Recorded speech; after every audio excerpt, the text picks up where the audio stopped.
Ele sabia que era os últimos dias dele na terra, que ele precisaria cumprir a missão do Pai. Ele precisava. Aleluia, aleluia. Eu quero ler com você esse texto de Mateus 21, vou ler só o verso 11. E eu quero ler também o texto depois de Mateus 16, 24. Então vamos ler 21, verso 11 primeiro, de Mateus. Diz assim: e a multidão dizia: este é Jesus, o profeta de Nazaré da Galileia. Mateus capítulo 16, verso 24. Aleluia. Diz assim: então disse Jesus aos seus discípulos: se alguém quiser vir após mim, renuncie a si mesmo, tome sobre si a sua cruz e siga-me. Somente esses dois versos. Eu li aqui esses dois textos porque eles estão totalmente ligados. Está falando da mesma pessoa. Jesus orientou os seus discípulos que se alguém quisesse segui-lo, precisaria tomar a sua cruz, negar a si mesmo, para depois seguir o Senhor. E nós vemos aqui o texto de Mateus 21, verso 11, que a multidão reconhece que de fato quem estava entrando ali era o Senhor Jesus, o profeta de Nazaré da Galileia, mas também o rei que havia sido designado ainda antes da fundação do mundo para estar ali, entregando a sua vida por nós, renunciando às suas vontades, renunciando o seu eu, ele carregando a sua cruz, ele mostrando na prática o que nós deveríamos fazer, porque uma coisa que Jesus fazia, ele fazia e ensinava. Ele fazia e ensinava. E isso que é glorioso em Jesus, ele sempre ensinou aquilo que ele mesmo fazia. Então, irmãos, nós não podemos, e eu já quero abrir aqui um parênteses, às vezes alguém fala assim: esse irmão fala, mas não faz. Mas Jesus fez e Jesus ensinou. Jesus é o nosso maior modelo, o maior exemplo. Nós não podemos olhar para o homem falho, para o ser humano falho, nós precisamos olhar para ele, o autor e o consumador da nossa fé, aquele que é o nosso modelo de regra de fé, de prática de vida cristã. Jesus é o nosso maior modelo de obediência, de submissão, de cumprimento da missão dele aqui na terra. E nós somos os seus discípulos e precisamos fazer o que ele fazia, mas sempre olhando nós para ele. Amém? Precisamos olhar para ele. Então ele caminhou para a cruz e foi uma semana difícil. Mas eu queria que antes da gente começar aqui, você fechasse os teus olhos, sentados mesmo. Peça para que Deus fale com você através desta palavra. A irmã Rosângela fez uma oração poderosa. Esse ambiente está preparado. Aqui não tem como nada impedir a sua atenção, a não ser que você queira. Mas eu tenho certeza que se você se focar na palavra nessa manhã, essa palavra vai trazer vida e entendimento para você, e você vai viver uma semana gloriosa.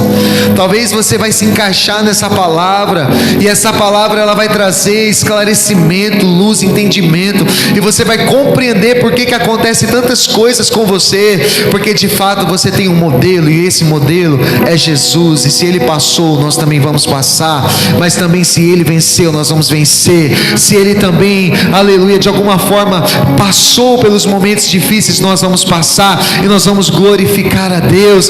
Então talvez há uma semelhança entre Cristo, o que ele viveu e o que nós também vivemos. Mas que você peça para o Senhor te dar o esclarecimento e a luz de entendimento através dessas palavras que serão pregadas aqui nessa manhã. Senhor Jesus, eu confesso que eu estou totalmente dependente dependente do Teu Espírito Santo, porque a Tua palavra diz em João 15:5, a parte C do versículo: sem mim nada podereis fazer. Senhor, eu sei que eu não posso fazer nada sem o Senhor.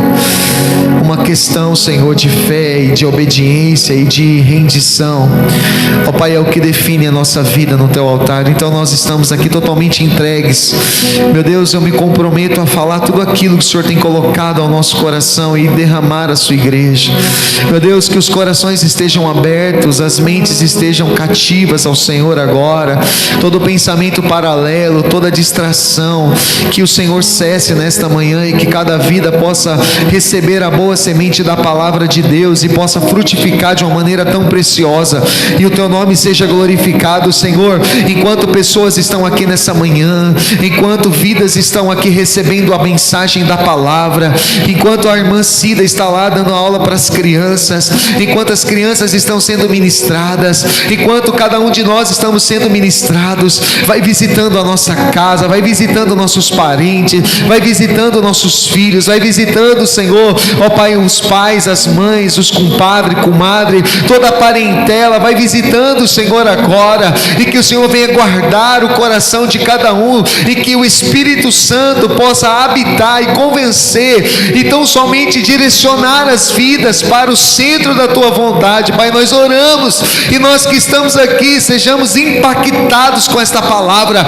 e que possamos ser testemunhas oculares, que possamos ser, Pai, testemunhos vivos, andantes nesta terra, de que a Tua palavra é a verdade, e que conhecereis a verdade, e a verdade vos libertará. A verdade de Cristo liberta, a verdade da palavra traz vida. O Senhor Jesus disse: se o Filho vos libertar, verdadeiramente sereis livres. Nós queremos estar livres, totalmente livres, para fazer o querer da Sua vontade. Meu Deus amado, que todas as algemas, as cadeias, as correntes, os grilhões nessa manhã sejam quebrados pelo poder da Sua glória, que cada vida seja agora destravada, que cada alma seja agora, Senhor, alegre e cheia do Espírito Santo, que traz paz e alegria e equilíbrio, Senhor. Que cada um de nós venhamos sair daqui transbordante em Deus, para louvor e glória do Teu nome santo, Senhor. E nos ensina a partir das Escrituras Sagradas, em nome de Jesus. Amém. Amém, amém, amém. Oh, irmãos, que coisa maravilhosa. O próprio Senhor Jesus, Ele havia percebido que estava chegando a sua hora, os momentos finais que antecediam a sua morte. Foram momentos cruciais que Jesus passou. A última semana em Jerusalém, quando você vai pegar, irmãos, alguns dias antes da sua morte, da sua crucificação, Ele fala, porque também era a semana da Páscoa. A gente precisa entender que aqui tem dois eventos. Aqui tem a semana da paixão, que também dentro da semana da paixão tem a comemoração, que anualmente era comemorado a Páscoa. E na ocasião da Páscoa sempre se soltava um ladrão, um agitador. É por isso que as pessoas, por isso que aquele homem pergunta, Pilatos pergunta: a quem vocês querem que eu solte? A Cristo ou a Barrabás, quando ele é preso? Aí, por ocasião da Páscoa, precisava soltar um prisioneiro. Cristo já estava como prisioneiro. Nós estamos falando aqui do domingo, mas eu estou caminhando uns dias. Eu estou falando aqui da quinta-feira à noite, quando ele foi preso. Eu estou falando aqui de que quando ele já estava preso, e aí alguém levou ele até Pilatos, ele foi levado, e aí perguntou: a quem vocês querem que eu solte? A Cristo, rei dos judeus, ou a Barrabás, um agitador? E o que o povo gritou e disse? Solte Barrabás. Porque na ocasião da Páscoa sempre tinha que soltar um preso. E a gente percebe que há dois eventos. É por isso que há uma grande comoção no nosso coração nessas datas, porque nos remete a uma pessoa, a pessoa de Cristo, a pessoa do Senhor Jesus. Alguém, irmãos, que está ali, que não é um simples ser humano, porque a gente já falou muitas vezes aqui que haviam vários Jesus. Haviam outros Jesus na época. porque o nome Jesus era um nome que se dava, mas naquele Jesus, filho de Maria, especificamente estava dentro dele o Cristo, o Espírito do Deus vivo, o Cristo que foi profetizado muitos anos atrás, que Isaías disse que o Emanuel, o Deus conosco, visitaria o seu povo. A Bíblia fala que um dia Jesus abriu a Bíblia na sinagoga, em Isaías, e a Bíblia diz assim: o Espírito do Senhor Jeová está sobre mim, pelo que me ungiu para poder trazer liberdade aos cativos, dar vista aos cegos e apregoar um ano aceitável do Senhor. Então, o Cristo que estava em Jesus era o próprio Deus encarnado na pessoa de Cristo. Então, por isso que há uma comoção tão grande, por isso que há um sentimento, uma vontade de chorar. Por quê? Porque você está falando do Filho do Deus vivo, está falando daquele que veio remir o seu povo, está falando daquele que prometeu trazer salvação, libertação, redenção, mudança de vida, mas ele precisava passar por todo aquele processo de sofrimento. Semana da Paixão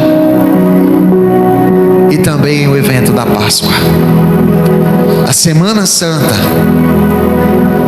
que na verdade todos os dias eles acabam sendo santos, uma vez que você conhece a presença e a manifestação de Deus na sua vida. Irmãos, uma vez que Deus entra dentro da nossa vida, a gente muda a nossa conduta, muda nossa maneira, muda nosso jeito, muda a nossa forma de falar, porque na verdade todos os dias o Espírito Santo que habita em nós está transformando a nossa vida para melhor, e todo dia se torna santo.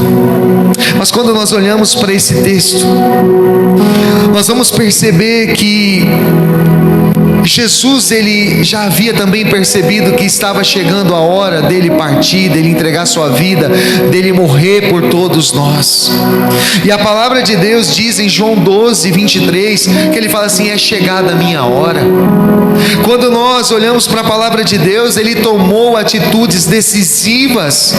Jesus, ele entendeu o que ele estava fazendo ali, e as suas atitudes foram decisivas para a conclusão do seu propósito nesta terra. Irmãos, tudo que aconteceu com Jesus tinha um propósito.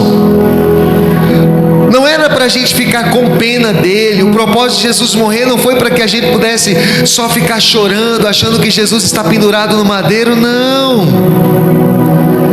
É claro e evidente que ele foi para a cruz, mas a Bíblia diz que através do seu sacrifício, da sua morte, ele comprou para si homens de todas as tribos, povos, de todas as raças, e diante do nome de Jesus todo joelho se dobrará, toda língua confessará e vai declarar que Jesus Cristo é o Senhor. Ele foi para a cruz sim, mas ele não está mais pendurado no madeiro.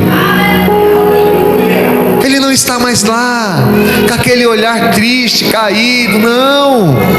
Irmão, Jesus foi como um cordeiro, mas quando ele ressuscitou como um leão, o leão da tribo de Judá, aquele que tem poder para julgar as nações. Jesus não está mais pendurado no madeiro.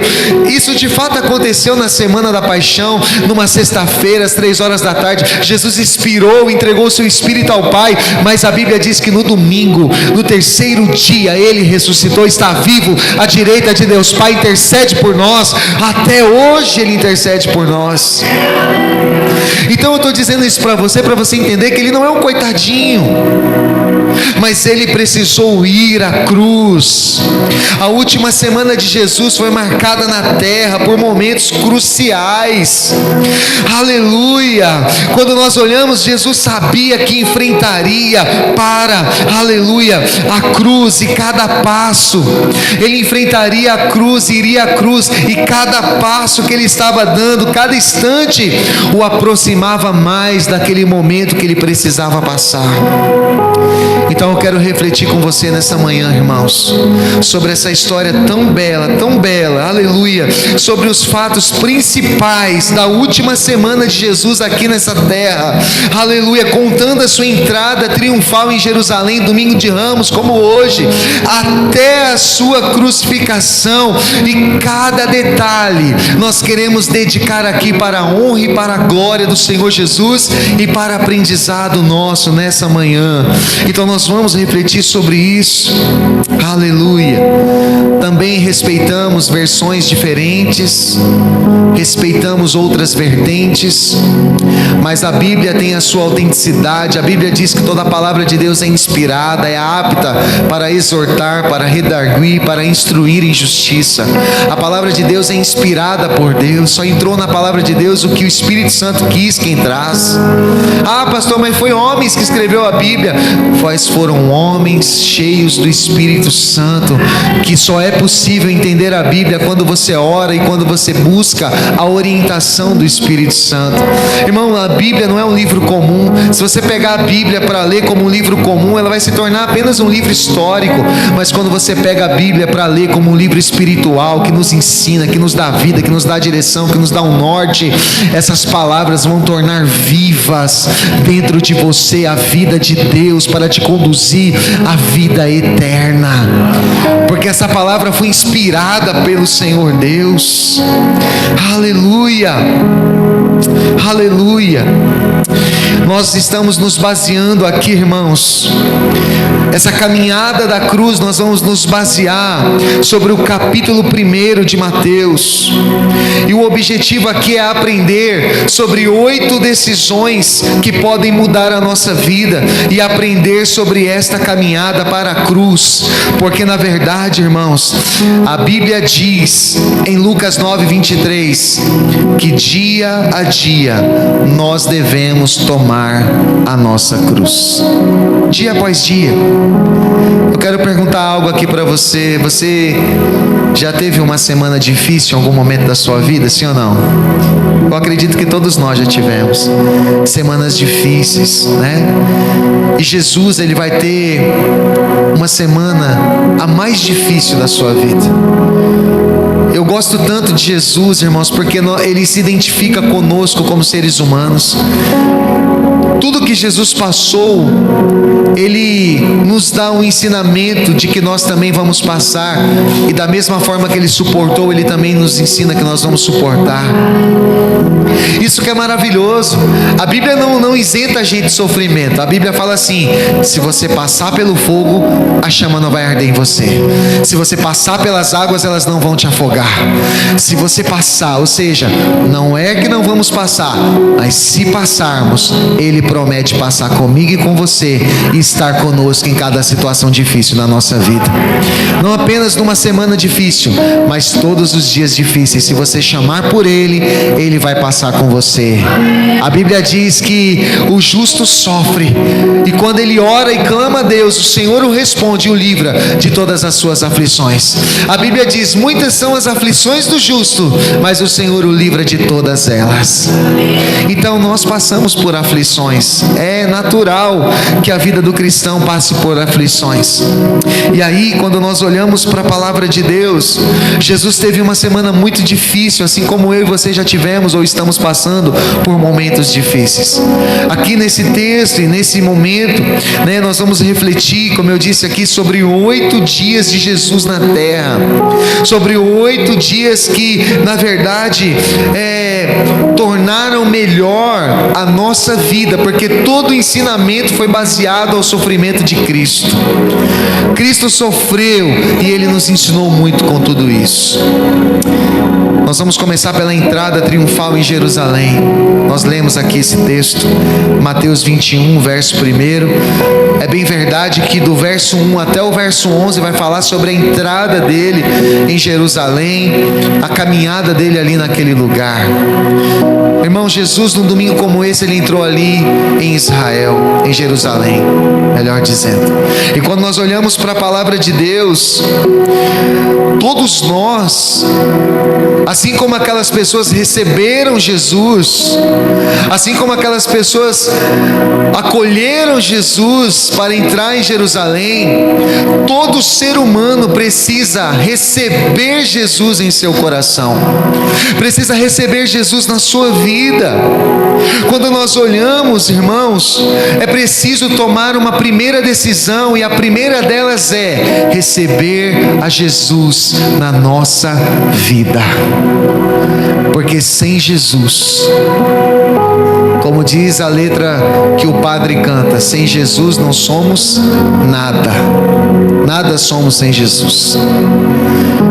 E a Bíblia diz em João 15:5, a parte C: sem mim nada podereis fazer. Então nós precisamos receber Jesus em primeiro lugar.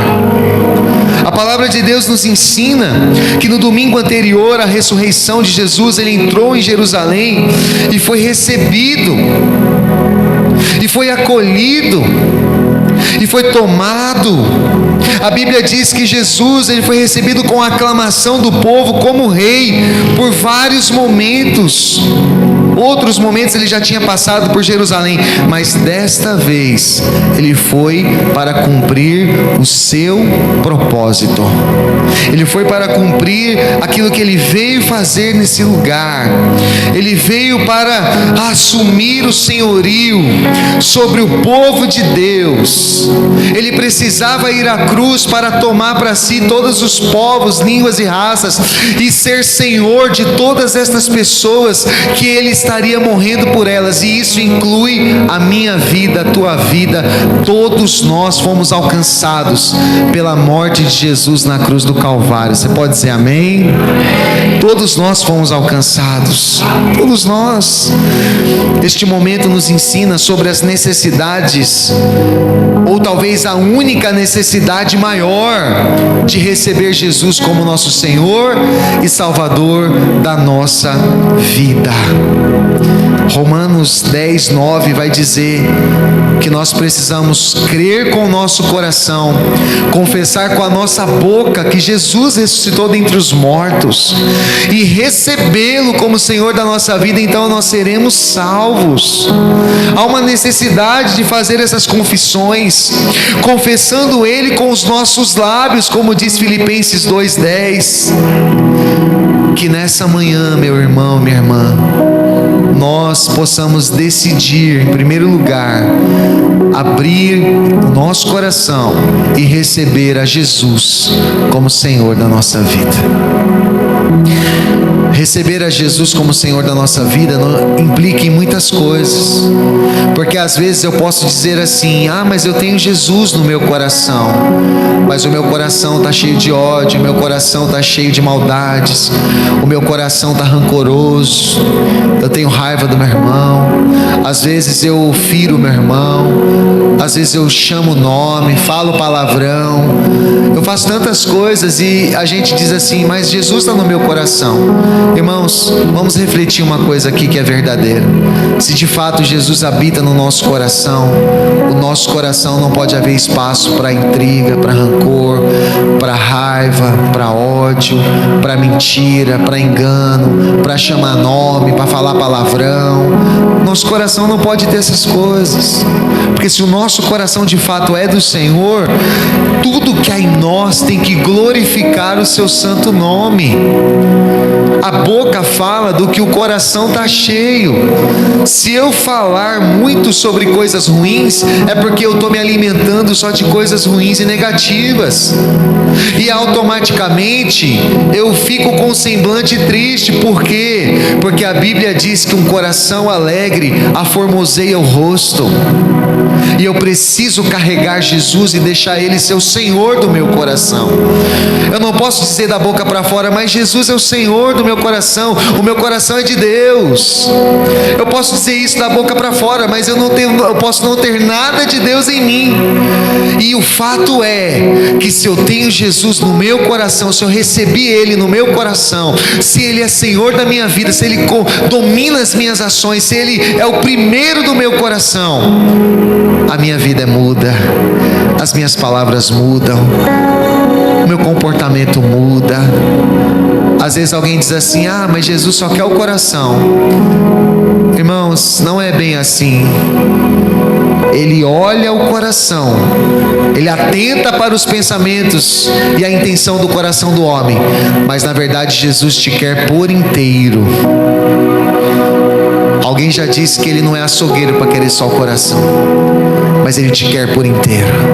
A sua vida, as suas ações, como você se comporta, como você fala, como você anda, como você se veste, como você dá testemunho aí fora. Ele quer ser o Senhor da sua vida, e aí sim o seu coração vai ser totalmente dele. Entregue o seu caminho, o seu coração ao Senhor Jesus, e você terá uma vida plena, abençoada, maravilhosa. Decida receber o Senhor Jesus como Senhor em sua vida. Essa é a primeira decisão. A segunda decisão, dentro desse texto, que eu preciso aprender a tomar, é que quando chegou a segunda-feira, Jesus entrou domingo em Jerusalém, foi recebido pelas pessoas. Mas quando chegou a segunda-feira, quando ele viu os mercadores vendendo no templo, barganhando, negociando, Jesus ficou tão irado que ele disse assim: não fazei da casa do meu pai um covil de salteadores, ou seja, uma casa de ladrão, uma casa que rouba. Essa casa do Senhor tem que ser casa de oração, casa de louvor. Irmãos, um lugar como esse, a casa do Senhor, a casa de Deus, esse templo que hoje nós temos para glorificar a Deus, e também a minha vida e a tua vida, o meu corpo, o teu corpo, que é templo de Deus, que Deus habita. O Senhor Jesus fez questão de expulsar todos os demônios que havia ali. Uma segunda-feira, Jesus expulsa os mercadores do templo. O que quer dizer isso? Eu preciso aprender a romper com todas as coisas erradas que estão dentro de mim. Eu preciso aprender a abrir mão daquilo que é errado que está dentro de mim. Eu preciso tirar toda a influência maligna de dentro do meu coração. E a Bíblia diz que quando Jesus, ele chega ali, expulsa os mercadores, aqueles homens que estão fazendo do templo um comércio, que não era para fazer um comércio na casa do Senhor, era um lugar de adoração. Ou seja, havia corrupção, haviam pessoas inflamadas, e ali quando Jesus expulsa os mercadores, dá uma conotação de que o Senhor nos convida para romper com tudo aquilo que é errado na nossa vida. Aleluia. O Senhor age dessa forma, como uma correção, vendo o que estava errado na casa do Pai.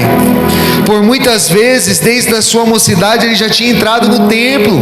A gente vai ver Jesus com 12 anos de idade, discutindo teologia, coisas eternas, teológicas, com os doutores da lei. Ele tinha costume de ir à sinagoga, ele tinha costume de ir ao templo. A sua família era cristã, eles tinham que ir todo ano a Israel, a Jerusalém, para sacrificar, para poder comemorar a Páscoa. Jesus ia, então ele tinha costume, então ele via que havia adoração, que havia reverência, que havia temor, que havia um coração quebrantado, entregue nas mãos do Senhor Deus. E quando ele chega agora em Jerusalém desta vez, quando ele vai para o templo na segunda-feira, ele vê os mercadores fazendo da casa do Pai uma casa de comércio. Irmãos, o meu e o teu coração não pode estar inflamado. O meu e o teu coração, se nós temos carregado coisas que não agradam a Deus, hoje é uma grande manhã de oportunidades para que nós possamos romper com todas as coisas que não agradam a Deus na nossa vida. É ou não é? É uma grande oportunidade. E isso vai falar exatamente sobre essa questão. A palavra de Deus, ela diz em Lucas 2, 42 ao 52: e visto o comércio na casa de Deus, agora que foi recebido como Senhor, então ele reage para uma mudança no templo. Jesus também amaldiçoa a figueira sem fruto, mostrando que não quer que tenhamos uma vida infrutífera. Irmãos, nós precisamos compreender isso aqui.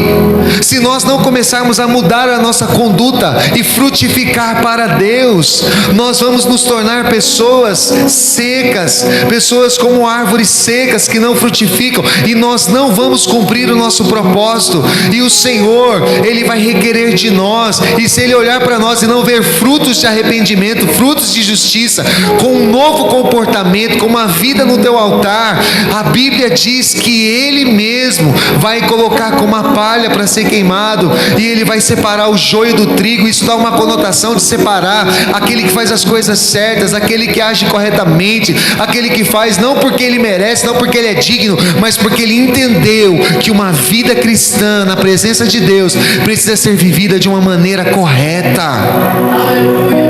Não porque nós devemos nos gloriar, nós somos melhores que ninguém, todos somos iguais diante de Deus, mas quando Deus mede o coração de cada um, Ele sabe o que cada um carrega dentro do seu coração. Ele sabe, nós somos julgados pelas nossas ações, pela nossa conduta, pelo que carregamos dentro do nosso coração. A atitude de Jesus expulsar os cambistas que trocavam moedas e os vendedores de animais para o sacrifício mostra que precisamos tomar a decisão de romper com as coisas erradas em nossas vidas, que talvez tenhamos tolerado por muito tempo. Às vezes a gente tem protelado, às vezes a gente tem, procrastinado. A gente fala assim: amanhã eu mudo, o ano que vem eu mudo, quando entrar agora o ano de 2024 eu vou mudar. Pessoas disseram: o ano de 2023 vai ser diferente, e a gente só vai adiando. Mas chegou a hora de romper com as coisas erradas, em nome de Jesus. Em nome de Jesus, irmãos. Não joga para frente, porque isso está atrasando a obra de Deus na tua vida. Isso está atrapalhando aquilo que Deus quer fazer na tua vida há muito tempo e até hoje não conseguiu. Por quê? Porque nós ainda estamos deixando coisas por muito tempo guardadas aqui que não eram para estar guardadas, comportamentos que não eram para estar sendo feitos, que talvez nós tenhamos tolerado por muito tempo. É hora de tirar, de arrancar. Tem gente que fica assim: a minha dor de cabeça, a minha dor no pé, a minha tristeza, a minha angústia. Irmãos, em nome de Jesus, repreenda isso hoje, amém? Não é sua dor, não é sua frustração, não. Tudo isso foi lançado na cruz do Calvário, e nós precisamos lançar sobre Ele tudo isso e recebermos aquilo que Jesus foi conquistar na cruz por nós: vida, salvação, redenção, coração liberado, quebrantado, abençoado. O Senhor tem vida nova para nós, e nós precisamos romper com as coisas erradas, ainda que toleramos por muito tempo dentro de nós. Aleluia. Depois que Jesus foi recebido como Senhor de sua vida, você não pode mais aceitar as coisas erradas em você, meu irmão, e que impedem muitas vezes de você, nós vivermos na presença dEle. Sabe por que muitas vezes nós não temos o prazer de estar aqui? Sabe por que muitas vezes nós perdemos o prazer de ir à casa de Deus? Sabe por que muitas vezes a gente está na igreja, mas a gente está com o celular, a gente está prestando atenção na conversa alheia, a gente está prestando atenção lá fora? Sabe por que muitas vezes a gente está na igreja, a gente tem o desejo de não estar aqui, queremos estar em qualquer outro lugar? Porque ainda existe algumas coisas erradas dentro do nosso coração, a gente precisa tirar. Essas coisas erradas nos atrapalham e nos impedem de andarmos na presença de Deus. A Bíblia diz assim: quem subirá ao monte do Senhor? Aquele que é limpo de mãos e puro de coração. Quem vai permanecer na congregação? Quem vai permanecer na presença do Senhor? Aquele que é limpo de mãos e que é puro de coração. Aquele que tem o seu coração purificado, aquele que tem a sua mente cativa ao Senhor, aquele que tão somente entrega a sua vida ao Senhor e faz o que é correto. Ele consegue permanecer. Caso contrário, meu irmão, você vai estar nesse culto e você vai ter o maior desejo de ir embora. Mas é um prazer estarmos aqui. Eu confesso para você, eu amo o que o salmista diz: alegrei-me quando me disseram, vamos à casa do Senhor. O pardal encontrou casa, a andorinha ninho para si, mas nós encontramos os teus altares. Uma coisa pedi ao Senhor e a buscarei, que eu possa habitar na casa do Senhor todos os dias da minha vida e aprender no seu templo. Irmãos, é um prazer estar na casa de Deus. Eu vou falar a verdade para você, eu não vejo a hora de chegar a hora do culto. Eu gosto de estar aqui, eu quero estar aqui. Irmãos, isso para mim é a minha vida, é o que eu amo fazer. Eu não me veria sem esse momento, eu não me veria sem Deus na minha vida. Se eu não fosse cristão, eu aceitaria Cristo, me batizaria e me envolveria com as coisas de Deus, porque isso é o que nos traz vida, e vida em abundância. O mundo é ilusão, meus irmãos. Eu vou confessar algo para você. Assim como o mundo é ilusão, a pessoa que tem o desejo de sair daqui e ir para São Paulo também é uma ilusão. Sair da sua terra, da sua parentela, sair desse lugar que você nasceu, que você cresceu. Ah, pastor, mas aqui não tem emprego. Meu irmão, a Bíblia diz que a bênção está sobre nós. Se você entender que a bênção de Deus está sobre você, você não vai querer mais sair desse lugar para ir embora para São Paulo. A gente vive aqui, como o pessoal diz, a gente vive do lixo, da reciclagem. A gente viu na reciclagem uma forma da gente construir uma renda, e uma boa renda. Não vou dizer que é ruim, mas é do lixo, como muitos olham. Hoje, irmão, só passa necessidade quem quer, quem não arregaça as mangas, quem não vai à luta. Essa cidade é uma bênção de Deus. Essa cidade é abençoada por Deus. O Senhor te colocou numa terra bendita, uma terra de ribeiro, uma terra que mana leite e mel. Essa cidade tem um mineral mais poderoso que a água. Essa cidade tem um povo acolhedor, hospitaleiro, que você não encontra em nenhum outro lugar. Irmãos, esse povo é um povo abençoado. Você entra na casa de alguém que não tem nada para oferecer, e ali o Senhor multiplica o pouco que tem, e as pessoas são abençoadas. Assim como o mundo é uma ilusão, você ir embora da sua terra também é, a não ser que Deus tenha um propósito nisso. Igual aconteceu comigo, com a pastora Cláudia e com a minha família. Nós saímos de São Paulo porque Deus mandou a gente sair. Não saí à toa, não saí ao léu, não saí porque vou tentar uma aventura, vou tentar a vida. Não, a gente vivia muito bem, mas a gente veio para cá, e a gente vive aqui no centro da vontade de Deus. A bênção está sobre você, que você possa começar a declarar que a sua cidade é uma bênção, que o Senhor vai abrir as portas, que o Senhor vai abençoar a tua família, que o Senhor vai prover o que você precisa, que o Senhor vai trazer alegria para o teu coração. Você precisa começar a declarar que essa cidade vai crescer, que vai vir empresa, que essa cidade vai prosperar, que a gente vai ver o bem do Senhor sobre essa terra. Como diz o profeta Isaías: não descansarei até ver o bem do Senhor sobre essa terra. Tupanatinga não será chamada cidade desamparada, cidade desolada, cidade deserta, mas todos verão e conhecerão e dirão: o Senhor está ali, está abençoando Tupanatinga. Essa terra é uma terra abençoada, irmãos. Manuel, nós precisamos de homens cheios do Espírito Santo no poder, Manuel. Nós precisamos de homens que ouçam Deus, que vivam Deus, porque essa cidade só vai ser transformada quando alguém ouvir a Deus, irmãos. Só vai ser transformada quando alguém andar no centro da vontade de Deus. Nós estamos orando para que entre alguém lá com essa conotação do coração dele ser de Deus. Quando Davi, ele estava ali sendo rei de Israel, a Bíblia diz que ele era um homem segundo o coração de Deus. O que é um homem segundo o coração de Deus? É um homem que pensa igual a Deus, um homem que anda igual a Deus, um homem que age igual a Deus. Ou seja, por isso que Davi era bem sucedido, porque ele ouvia a Deus, ele estava fazendo a vontade de Deus. Então a nossa oração para que o próximo pleito seja alguém que ouça a Deus e que ande no centro da vontade de Deus. Irmãos, escolham pessoas, votem pessoas que amem a Deus. Você pode ter certeza que ela vai cuidar da cidade, que ela vai cuidar das pessoas, que ela vai cuidar da infraestrutura, vai cuidar do social, vai cuidar da saúde, vai cuidar de tudo, porque ela teme ao Senhor. Nós estamos orando para isso. Temos grandes expectativas, em nome de Jesus. Então, irmãos, Que nós venhamos entender que não vale a pena a gente trocar o lugar da bênção por um lugar desconhecido. Entenda, a sua cidade é abençoada, amém? A sua terra é bendita.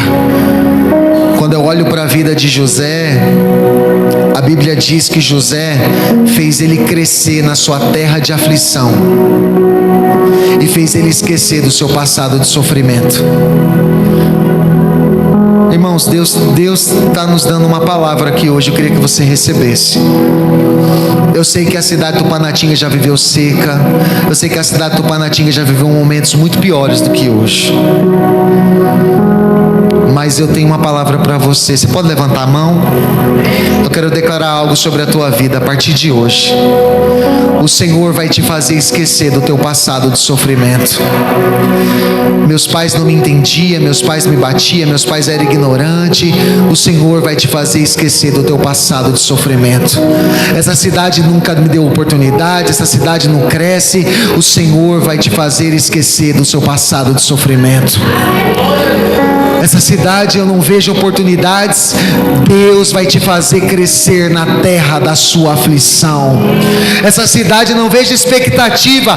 Deus vai te fazer crescer na terra da tua aflição. Você vai poder glorificar a Deus e contar testemunhos poderosos de que Tupanatinga é uma terra bendita do Senhor, e que você vai viver o melhor de Deus nessa terra, e que as portas vão se abrir, a tua vida será bendita, a tua casa será bendita, os teus filhos serão abençoados, a tua geração, a tua posteridade vai ver o bem do Senhor. O homem que teme a Deus, a sua família será poderosa na terra, a tua esposa será como uma videira frutífera, os teus filhos como oliveira ao redor da mesa. O Senhor vai te abençoar nessa terra. Quem recebe isso em nome de Jesus? A sua descendência será poderosa na terra. Nessa terra de Tupanatinga, em nome de Jesus. Mas isso só será possível se eu e você rompermos com as coisas erradas. Só assim, só assim. Deus nunca aceitou o profano no santo. Ele sempre transformou o lugar profano para lugar santo. O lugar santo tem que continuar santo. Aquele que é limpo, limpe-se mais ainda. Que eu e você possamos fazer isso.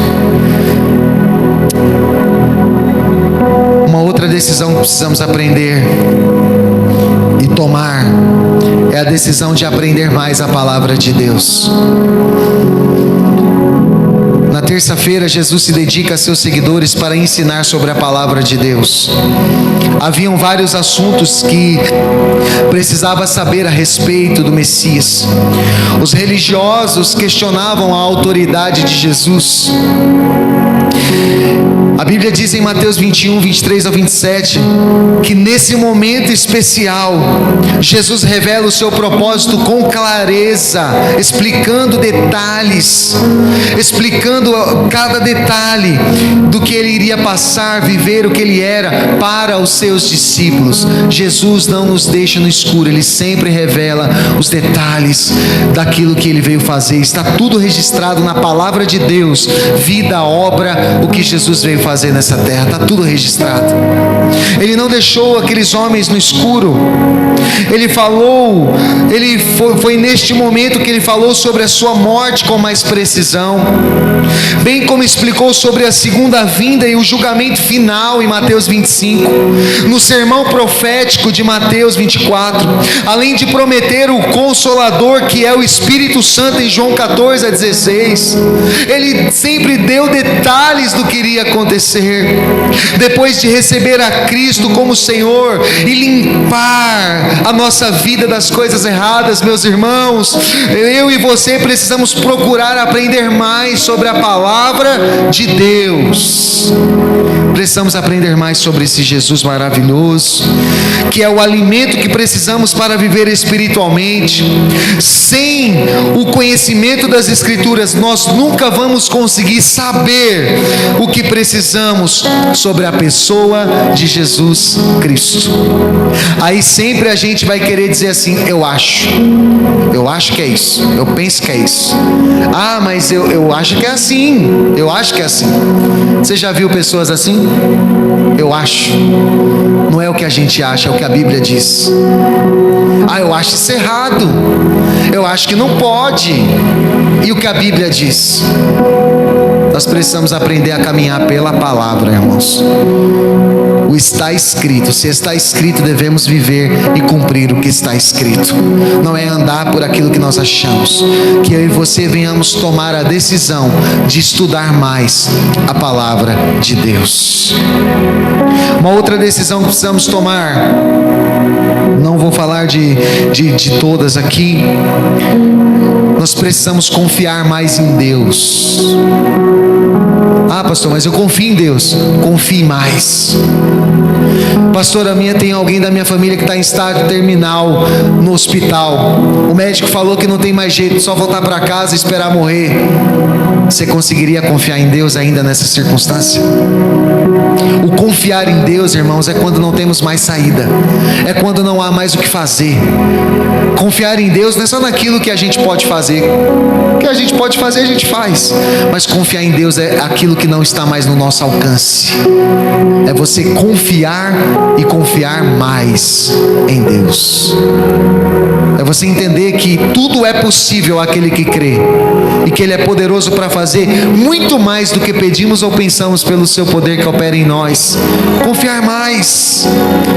Jesus, Ele continua se dedicando ao ensino para seus seguidores, e de repente uma mulher lhe unge os pés, o preparando para a sua morte.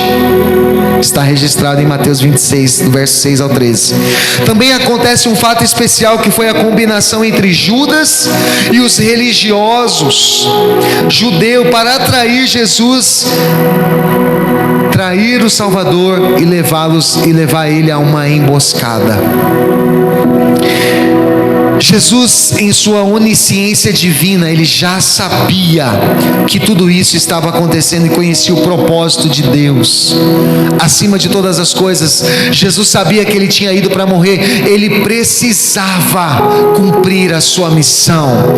Ele precisava, e Jesus estava ali confiantemente olhando para o seu Pai que estava no céu. Ele como filho e Deus Pai lá no céu, um confiando no outro. Se o próprio Jesus confiou no Pai, eu também e você precisamos confiar mais e mais no nosso Pai. Ele sabia que estava vivendo tudo aquilo por um propósito divino. Ele sabia que tudo aquilo estava acontecendo para o propósito de Deus, que é acima de todas as coisas. Aleluia! Por isso, ele não temeu ao que estava acontecendo. Por isso ele disse: o Filho do Homem é entregue nas mãos dos seus acusadores. Só que a Bíblia diz assim: ninguém tira a minha vida. Ele falou: ninguém tira a minha vida, eu mesmo a entrego, eu mesmo dou a minha vida. Você acha que alguém tirou a vida de Jesus? Não, Ele entregou a vida dele porque Ele quis. Foi de livre e espontânea vontade. A Deus agradou moê-lo. A Bíblia diz que Ele, mesmo sendo Deus, não usou de usurpação ser igual a Deus, mas Ele se tornou como servo e foi obediente até a morte e morte de cruz. E Jesus foi à cruz porque Ele foi obediente à missão que o Pai lhe confiou. Durante nossa caminhada em direção à cruz, muitas vezes somos traídos.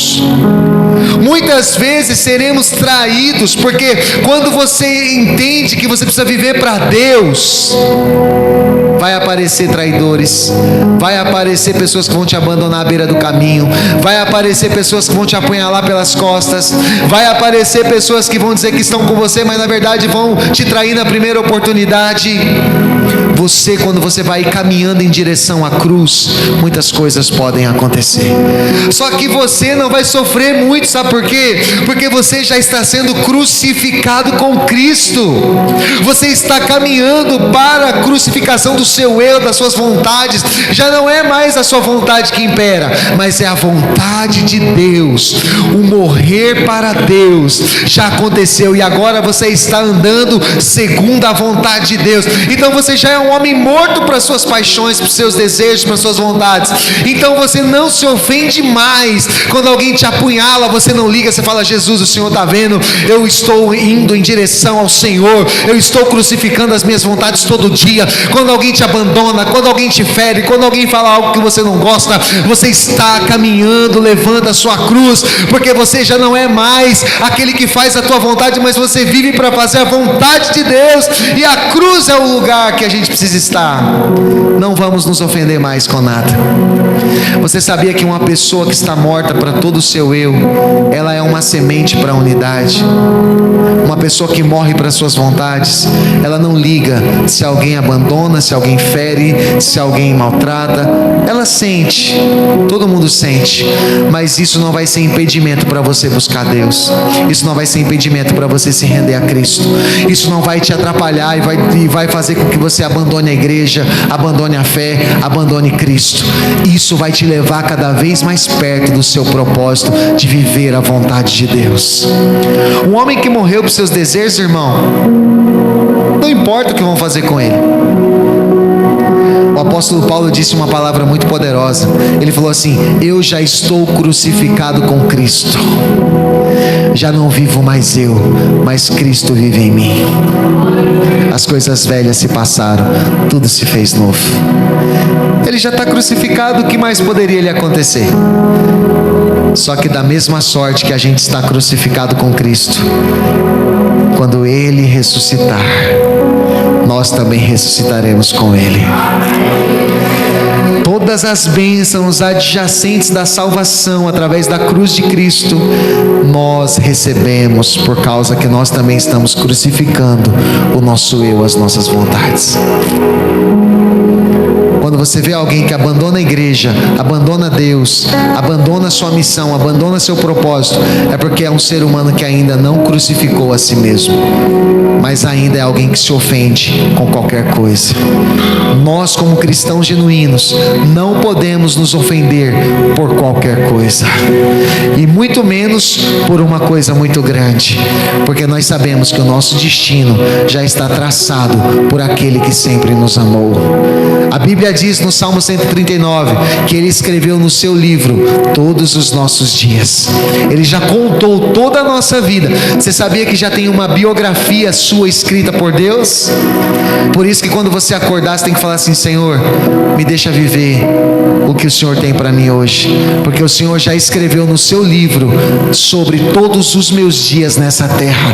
Então hoje eu quero viver o teu propósito na minha vida mais uma vez, porque todos os meus dias, os teus dias, foram escritos no livro do nosso Deus. O que acontece na tua vida é permissão de Deus, é propósito de Deus. Não se ofenda, aceite o bem de Deus e aceite o mal também, porque Jó disse: se eu aceitei o bem de Deus com prazer, por que eu não vou aceitar o mal? Deus deu, Deus tirou, bendito seja o nome do Senhor. Aceite o mal, porque Deus está nos ensinando a ser cada vez mais forte em sua presença. Em sua presença. Decida viver em comunhão, e nós vamos encerrar por aqui. O fato de estarmos aqui nessa manhã é porque a ceia fala de comunhão, a ceia fala de ajuntamento. A ceia, ela remete ao corpo de Cristo, que são as pessoas em várias partes do mundo se reunindo em nome do Senhor para celebrar o Senhor e também participar do corpo e do sangue de Cristo que foi vertido na cruz do Calvário. Esse é o corpo de Cristo, é a igreja. A igreja não está limitada a uma placa. Mas é a IMAV, a Igreja Missionária Aliança e Vida aqui reunida. O corpo de Cristo não tem a ver só com a IMAV. O corpo de Cristo tem a ver com todos os servos de Deus reunidos e espalhados sobre a face da terra, que se reúnem em nome do Senhor para celebrar o Senhor e participar desse momento de comunhão, que é um memorial diante de Deus, fazer memória da sua morte e da sua crucificação. É só fazer memória, porque Ele não está mais no madeiro, como eu disse para você. Ele não está mais pendurado lá, mas Ele diz: fazei isto todas as vezes que beberdes e comerdes, em memória de mim. É um memorial, é uma lembrança de tudo aquilo que Jesus fez por nós. Então nós temos que tomar a decisão de viver em comunhão. Tem pessoas que, infelizmente, elas acham que serve a Deus sem vir à igreja. É impossível. Coloca isso no teu coração. Eu vou falar isso com muita propriedade, porque essa é uma verdade central das Escrituras. Não tem como sermos partes integrantes do corpo de Cristo sem estarmos ligados ao corpo que é a igreja de Deus na terra. Aí eu pergunto, para Socorro, para José que está visitando a gente aqui: será que nós conseguimos, se eu cortar meu dedo e jogar ele fora, ele vai ficar vivo ou ele vai morrer? Ele vai morrer, porque não tem mais vida. Eu estou desligado. Eu desliguei o meu dedo da minha mão, que faz parte do meu corpo. E o que vai acontecer? Não vai ter vida. É a mesma coisa uma pessoa que quer ser crente sem vir à igreja. Ela não tem vida fora do corpo. E como que ela vai receber os comandos da cabeça, que é Cristo, o cabeça da igreja? Como que uma pessoa vai receber os comandos, vai receber as diretivas de Deus, sem estar ligada a um corpo, recebendo direção do cabeça da igreja, que é Jesus Cristo? Não tem como. Então é impossível uma pessoa ser crente sem vir à igreja. É impossível. Não tem vida, não tem comunhão, não tem alegria, não tem comunhão com Deus. Porque a igreja de Deus na terra, todos os servos de Deus reunidos sobre a face da terra, em todos os cantos do mundo, esses são o corpo de Cristo. E Jesus é quem manda na igreja. Ele é o cabeça da igreja. E é dirigido pela igreja. A igreja é dirigida por Cristo. Não tem como o povo de Deus ter uma direção sem estar debaixo da vontade do nosso Deus, através da pessoa de Cristo. É possível a gente ter comunhão, sim, estando ligado ao corpo de Cristo. Só dessa maneira. É preciso ter comunhão. Jesus, ele mandou os seus discípulos prepararem a ceia para celebrarem a festa dos pães asmos. Foi neste dia que Jesus se reuniu em particular com seus discípulos e lavou os pés deles e instituiu a Santa Ceia como celebração de comunhão da igreja. Irmãos, a celebração de comunhão da igreja é através da ceia. E tem gente que fala assim: eu não vou me batizar, eu não quero assumir esse compromisso, eu não participo da ceia porque eu não sou batizado. Mas o batismo é um mandamento. Como que eu vou receber vida, eu vou ter parte com Jesus, se eu não participo da ceia do Senhor? Jesus mandou eles se reunir para participarem da Santa Ceia, que é a celebração da comunhão da igreja. Embora ele sabia que seria abandonado no meio do caminho, irmãos, por todos, sem exceção, todos os seus discípulos abandonaram ele. Todos. Pedro negou 3 vezes, Judas traiu, todo mundo se dispersou, todo mundo sumiu do mapa. olharam para Pedro e falaram assim: você estava no meio dele, você estava com ele, você se parece com ele. E ele negou Jesus 3 vezes. Ele negou Jesus e o galo cantou, né? E a gente sabe da história. No momento que Jesus mais precisou, todos o abandonaram. Mas eu acho lindo em Jesus, irmãos. Aleluia. Ainda que todos abandonaram ele, ele não abriu mão de declarar seu amor e comunhão por seus discípulos. Ele não abre mão do seu amor por nós. Ele continua nos amando incondicionalmente, sempre vai nos amar. A gente pode abandonar, pode ferir, a gente pode trair o Senhor, mas Ele nunca vai mudar o seu amor para conosco. O amor dele vai permanecer o mesmo. Por isso que a Bíblia diz: o amor de Deus, o amor de Cristo nos constrange.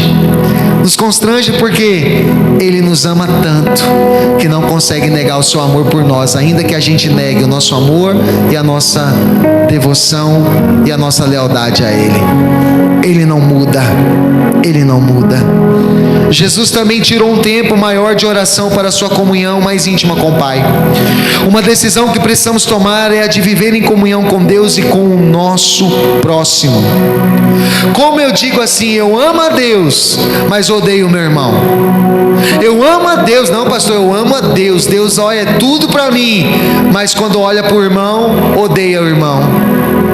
A Bíblia diz: se você diz que ama a Deus e odeia o seu irmão, o amor de Deus não está em você e você é mentiroso. A Bíblia diz isso. Nós precisamos aprender, irmãos, a amar a Deus acima de tudo e o próximo como a nós mesmos. Se você se ama, você tem que amar o seu irmão. Ah, mas meu irmão me traiu, me feriu, me caluniou, me machucou, falou palavras que não era para falar. Mas a Bíblia diz que nós devemos perdoar e amar o nosso irmão. É difícil, Manuel? É difícil. Mas o perdão faz bem para quem foi ofendido, não faz bem para quem ofendeu. O perdão faz bem para quem foi ofendido, porque eu libero a pessoa do meu coração, eu tiro aquela mágoa do meu coração, mando embora, e eu decido perdoar, porque eu quero viver livre, sem condenação, sem prisão, sem nada me atrapalhando. Por que muita gente anda depressivo? Porque não aprendeu a perdoar, porque anda cheio de mazelas do passado, de coisas do passado. Ah, mamãe me disse isso, que eu guardei no coração e até hoje eu não perdoo. Papai disse aquilo comigo, fez aquilo comigo, que até hoje eu não consigo perdoar. Eu acho que eu vou levar isso pro caixão. Ah, meu filho fez isso comigo, acabou com a minha vida, eu não vou perdoar. E pessoas vão pro caixão sem perdoar. Jesus perdoou quem o traiu, quem o feriu, quem o abandonou, quem o vendeu. Ele disse em cima, pendurado na cruz. O que Jesus disse lá na cruz, quando ele estava olhando para os seus acusadores? Pai, perdoa eles, porque eles não sabem o que fazem. Porque ele tinha que morrer livre, ele tinha que partir livre, ele tinha que entregar o sacrifício santo, puro e agradável a Deus, livre, sem ressentimento. Ele exclamou e disse ao Pai: está consumado, tudo está feito. Eu estou aqui como um sacrifício vivo, puro e santo. Eu não guardo nada, eu estou deixando aqui tudo livre, eu não estou com ódio de ninguém. Pai, receba o meu espírito, porque eu cumpri a minha missão, está consumado. Eu liberei do coração, eu perdoei, eu amei, eu salvei, está consumada a obra. É por isso que quando a gente, antes da gente partir, antes da gente morrer, e até porque ninguém sabe o dia nem a hora que vai partir, nós precisamos liberar o nosso coração. Então o dia de liberar o coração é hoje, porque eu não sei se eu vou viver daqui a 10 minutos, 1 hora, se eu vou estar aqui amanhã. Eu preciso entregar tudo nas mãos do Senhor e liberar o meu coração.